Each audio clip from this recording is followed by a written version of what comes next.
Hello. അങ്ങനെ ഇതാ ഞങ്ങളുടെ പള്ളിത്തിരുന്നാൾ തുടങ്ങാനായിട്ട് ഇനി വെറും ഒരു ദിവസം മാത്രമേ ഉള്ളൂ കേട്ടോ. നാളെ കഴിഞ്ഞ വെള്ളിയാഴ്ച പള്ളിത്തിരുന്നാൾ കൊടികയറുവാണ്. അങ്ങനെ ഞങ്ങളുടെ നാട്ടിൽ ഓൾമോസ്റ്റ് ഈ തിരുനാളിന് മുന്നേ എല്ലാ വീടുകളിലും ഈ പലഹാരങ്ങളൊക്കെ ഉണ്ടാക്കും കേട്ടോ. മോസ്റ്റ്ലി ഉണ്ടാക്കുന്നത് അച്ചപ്പം, പപ്സ്, അതുപോലെ മുറുക്ക്, അങ്ങനത്തെ കുറേ ഐറ്റംസൊക്കെയാണ് കേട്ടോ ഉണ്ടാക്കുന്നത്. അപ്പോൾ ഈ വട്ടം ഉണ്ടാക്കാനായിട്ട് ഞാനും അമ്മയും മാത്രമേ ഉള്ളൂ. മുന്നേക്കെന്ന് പറയുമ്പോഴത്തേക്കും ഞാൻ, അമ്മ, 2 ചേച്ചിമാരുണ്ടാവും. ആ ടൈമൊക്കെ എൻ്റെ ദൈവമേ ഇപ്പം ആലോചിക്കും ഭയങ്കര ചിരിക്കാനായിട്ട് കുറേ ഉണ്ട്. പപ്സ് ഉണ്ടാക്കുമ്പോഴത്തേക്കാണ് കൂടുതൽ വീട്ടിൽ അടി നടക്കുന്നത്. കാര്യം ആ പപ്സിൻ്റെ ഇത് അടയ്ക്കാനായിട്ടായിരിക്കും നിൽക്കുന്നത്. പരത്തിയെടുക്കാനൊക്കെ ഭയങ്കര മടിയാണ് എല്ലാവർക്കും. അപ്പം അതൊക്കെ ഞാനും അമ്മ ഇങ്ങനെ ഇത് ചെയ്യുന്ന സമയത്ത് ഇങ്ങനെ പറഞ്ഞിട്ടൊക്കെ നിൽക്കുമായിരുന്നു. പക്ഷേ ഇപ്പം നല്ലപോലെ മിസ് ചെയ്യുന്നുണ്ട്. ഈ വട്ടം തിരുനാളിന് ഈ പലഹാരം ഉണ്ടാക്കുന്ന ടൈം ആ കാര്യങ്ങളൊക്കെ പറഞ്ഞ് ഭയങ്കര മിസ്സിങ് ആയിരുന്നു.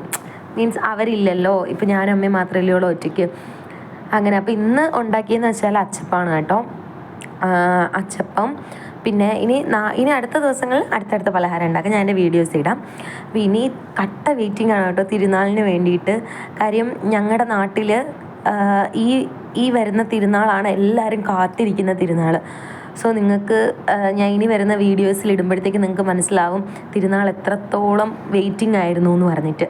അങ്ങനെ അച്ചപ്പം എല്ലാം ഉണ്ടാക്കി അടിപൊളിയായിട്ടുണ്ട്. അച്ചപ്പം നല്ല ടേസ്റ്റാണ് കേട്ടോ. ലാസ്റ്റ് ഞാൻ കാണിക്കാം അച്ചപ്പം ഞാൻ കഴിക്കുന്നത്. പിന്നെ ഇതിൽ വേറൊരു കോമഡി എന്ന് പറയുന്നത്, ഞാൻ ഇപ്പോൾ കാണിക്കുന്ന ഈ ഒരു ബോക്സില്ലേ, ഇതിൽ നേരെ വരാത്ത അച്ചപ്പമാണ് കേട്ടോ. അപ്പോൾ ഇത് അമ്മ മോസ്റ്റ്ലി ഞങ്ങൾക്ക് കഴിക്കാനായിട്ടാണ് തരുന്നത്.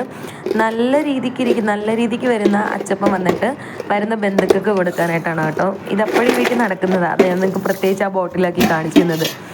ഫൈനലി ഇതാ അച്ചപ്പൊക്കെ റെഡിയായി, എല്ലാം നല്ല രീതിക്ക് റെഡിയാക്കി വെച്ചിട്ടുണ്ട്.